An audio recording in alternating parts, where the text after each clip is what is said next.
Sorry will never be enough for those who lost a family member from a faulty ignition switch. GM is answering questions today on Capitol Hill after problems were on the books for more than a decade. ABC 2 News' Cheryl Connor has the story of a Maryland family. The Chevy Cruze is supposed to cruise safely without draining the driver's wallet, but it is one of the latest GM models called into question. Today, families of people who died behind the wheel of a faulty ignition switch are looking for answers alongside lawmakers. Amber Marie Rose died in southern Maryland when her 2005 Chevy Cobalt slammed into a tree. Investigators determined her ignition switch was off. Her airbags were disabled. We bought the car for the safety features. She made a bad decision, but because of the car and the airbags not deploying, then that's why she's dead.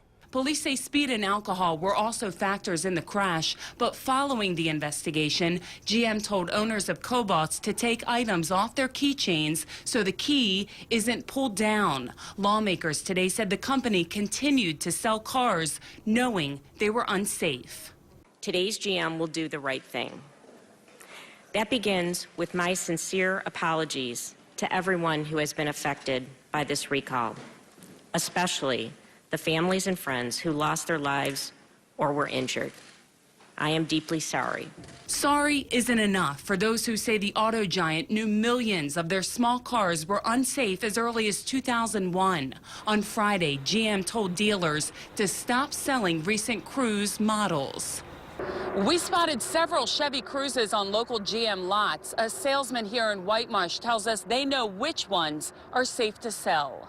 The move affects model years 2013 and 14, but the company would not give a reason for the stop in sales. All GM owners aren't turning in their keys. I'm still going to drive a GM. I mean, somebody was asleep at the wheel, but I still like their vehicles. It doesn't make me scared of it, you know. After more than a decade, the #1 U.S. automaker is told to do better. Cheryl Connor, ABC 2 News. Well, how are they going to do better? Well, GM expects replacement switches to be available at dealerships. The company says the repairs could take until October. And if you're still unsure if your car may be impacted by the recall, just log on to our website.